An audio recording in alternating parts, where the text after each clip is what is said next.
Hello, Pop Consumer Society. It's lunchtime, and here we go again. Because a lot of people have been asking me and sharing messages with me. I don't know if it's to get on my nerves or to see what I think about the subject. What's the explanation? Because sometimes people send me things with different motivations. Sometimes it's to make fun of me, laugh with me, or laugh at me. And sometimes it's just to know my opinion about the situation.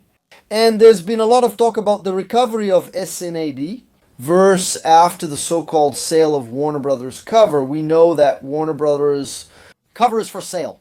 They are receiving offers, and one of the likely interested parties is Netflix. And Netflix has experience with Zack Snyder. And ever since Zack Snyder went to Netflix, rumors started circulating that Netflix was going to acquire it. At least the Snyderverse, to work within the streaming service, to continue the Snyderverse. And back then, I was already saying here that this was very unlikely to happen. Because, first, Netflix buying only the Snyderverse was something weird, because they're the same characters. I don't know how that would work. Legally, if you can buy just one version of the characters, you'd need authorization from Warner to produce the Snyderverse movies. At the same time, Warner was already interested in a reboot. They were already interested in James Gunn's plans. And that would also complicate this division. To present to the public a streaming Justice League and a new Detective Comics universe with movies, streaming, games, and animation, which was what James Gunn was proposing at that time. It was already complicated back then because of the whole process of picking things up. Few believed Netflix could value Detective Comics.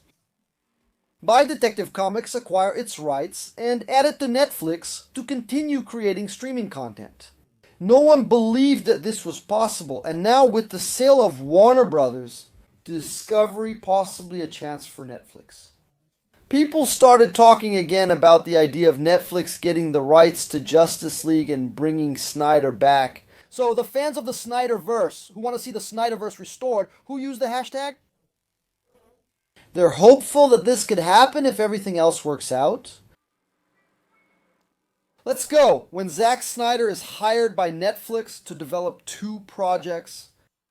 First, Army of the Dead, which got a spin-off, and mainly Rebel Moon at that time.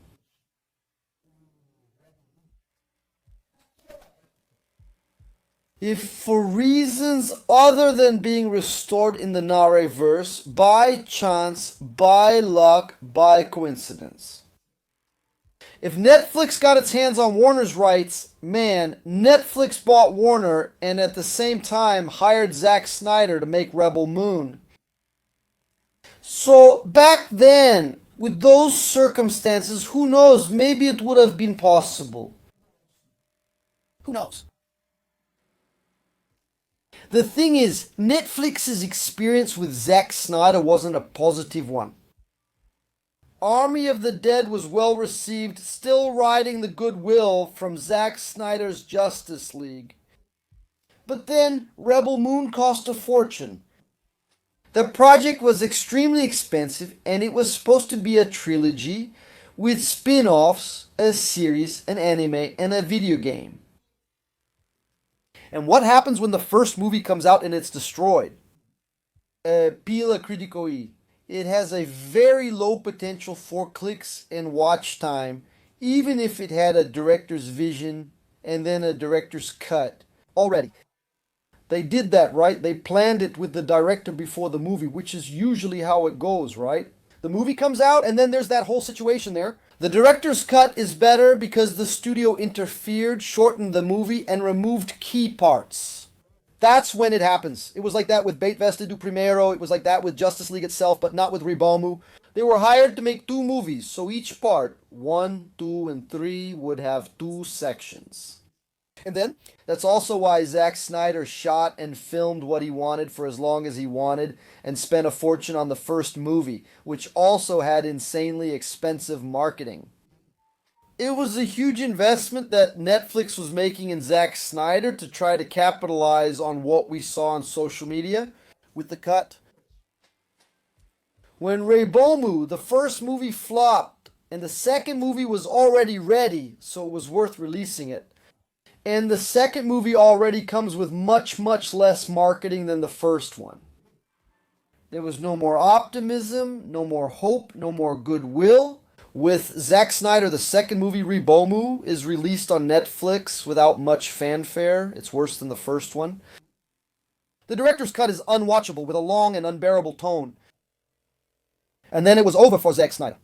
So much so that he didn't do anything else with Rebomu. He didn't do anything else with Arm of the Dead. He was sidelined within Netflix. So at this moment, even though Netflix fulfills everything that Warner owns, from Homebox, Office Max, Looney Tunes, Cartoon Network, Game of Thrones, and Detective Comics,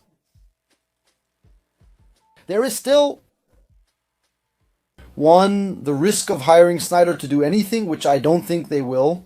After the Rebomu fiasco, will they really give Zack Snyder another $500 million? And for what? Not to mention the cast, right? People from Zack Snyder's X-League. Every year they're getting older, interested in other things. I bet Gal Gadot would agree. I doubt Henry Cavill would return after what he experienced. He wouldn't agree to come back. I don't think Ben Affleck would come back. Ben Affleck for sure won't come back. No? Ezra Miller. What do we do with Ezra Miller?